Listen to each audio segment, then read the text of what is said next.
എന്റെ കയ്യിലൊരു പുസ്തകം വന്നു. ഈ പുസ്തകം വാതിലടച്ചിരുന്നാണ് ഞാൻ വായിച്ചത്. ആ പുസ്തകം എന്നെ വികാരാധീനനാക്കി.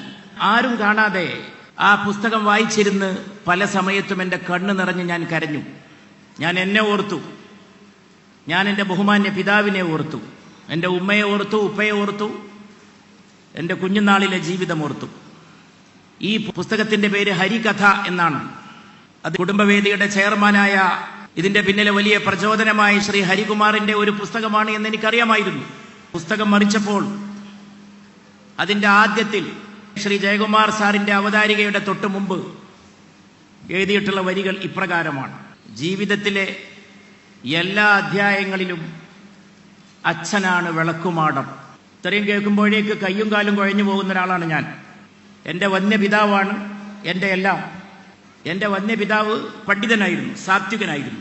സംസ്കൃതം, ഹിന്ദി, ഉറുദു, അറബി ഇതൊക്കെ പഠിക്കാൻ എന്നെ സജ്ജനാക്കിയത് എൻ്റെ പിതാവാണ്. സംസ്കൃതം പഠിക്കാൻ എൻ്റെ നാട്ടിലെ കുഞ്ചു നമ്പൂതിരി എന്ന ഗുരുനാഥന്റെ അടുക്കലേക്ക് എന്നെ പറഞ്ഞയക്കുന്നത്, ഞങ്ങളുടെ നാട്ടിലൊരു പഴയ മനയിൽ പോയിട്ടാണ് ഞാൻ സംസ്കൃതം പഠിക്കുന്നത്. കുഞ്ചു നമ്പൂതിരിയാണ് എൻ്റെ ഗുരുനാഥൻ. ഇതിനൊക്കെ എന്നെ സജ്ജനാക്കിയത് എൻ്റെ വന്യപിതാവാണ്. ഞാൻ പിന്നീട് പാർലമെന്റ് പോകുന്നോ, ഞാൻ ഈ കഴിഞ്ഞ സെഷനിൽ ഹിന്ദിയിൽ അല്പം സംസാരിച്ചു.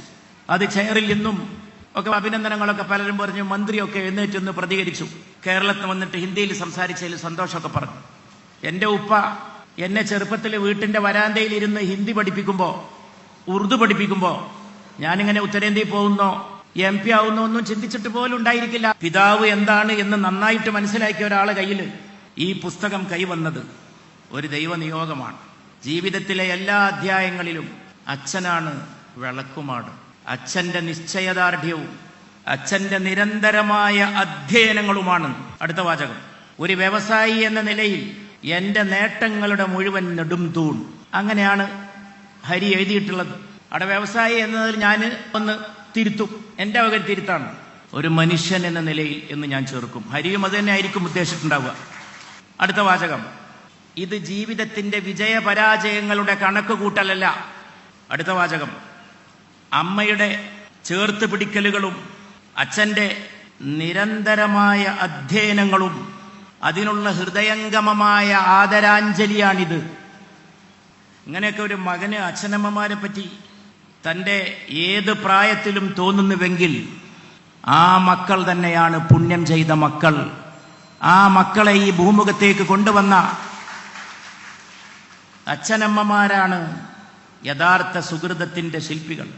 ഞാൻ ഇന്നത്തെ ഈ സദസ്സും ഈ പുണ്യങ്ങളും ഈ നന്മകളും മുഴുവൻ ആ അച്ഛനമ്മമാരുടെ പാദാരവിന്ദങ്ങളിൽ സമർപ്പിക്കാനാണ് ഇവിടെ എഴുന്നേറ്റ് നിൽക്കുന്നത്.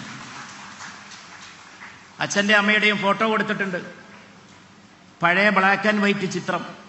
നല്ല തിളക്കമുള്ള തേജസ്സുറ്റ മുഖങ്ങളാണ്. ഈ പുസ്തകത്തിന്റെ മുഖവുര എന്ന് പറയാൻ ഒരു പേജേ ഉള്ളൂ. അതിമനോഹരമായ ഭാഷയുമാണ്, ഉള്ളുണർത്തുന്ന മലയാളമാണ്. അടുത്ത വാചകം: അമ്മയെ പ്രിയതമാക്കാൻ ശീലിച്ച മകനായും മക്കളുടെ നിമിഷങ്ങളെ കൊത്തിയെടുക്കുന്ന പിതാവായും. അച്ഛൻ പോയിട്ടാണ് അമ്മ മരിക്കുന്നത്, ഹരിയുടെ. അപ്പൊ അച്ഛന് ശേഷം അമ്മ കുറെ കാലം ജീവിച്ചിരുന്നു. അപ്പൊ അമ്മയെ എങ്ങനെ നോക്കണമെന്ന് അച്ഛൻ പഠിപ്പിച്ചതിനെ കുറിച്ചാണ് ഈ പറയണത്.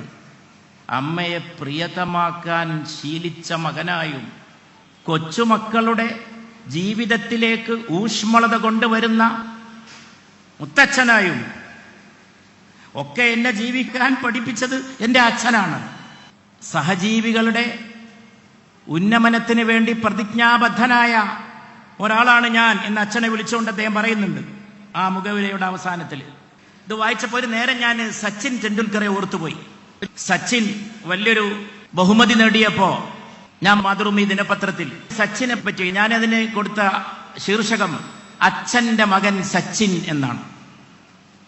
ഈ സച്ചിൻ ഇന്നിങ്സ് നേടിയിട്ട് ക്രിക്കറ്റിൽ മത്സരത്തിൽ വിജയിച്ചാൽ ഉടനെ അദ്ദേഹം ചെയ്യുന്ന പണി ആകാശത്തേക്ക് നോക്കുന്നതാണ്. അത്ഭുതകരമായ വിജയങ്ങൾ നേടുമ്പോൾ ആകാശത്തേക്ക് നോക്കിയിട്ട് ആകാശത്തെ വന്ദിക്കും. ആകാശത്ത് ആ സമയത്ത് തന്റെ അച്ഛന്റെ രൂപം തെളിയുന്നത് സച്ചിൻ കാണുന്നതാണ്. അച്ഛനിലൂടെയും ധ്യാനമാവാം.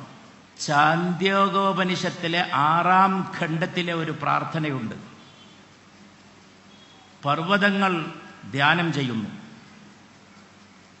പൃഥ്വി ധ്യാനം ചെയ്യുന്നു, ദ്യോവ് ധ്യാനം ചെയ്യുന്നു, വൃക്ഷങ്ങൾക്കും ധ്യാനമുണ്ട്. വിവേകശാലിയായ മനുഷ്യ, നീയും ധ്യാനത്തിലേക്ക് വാ.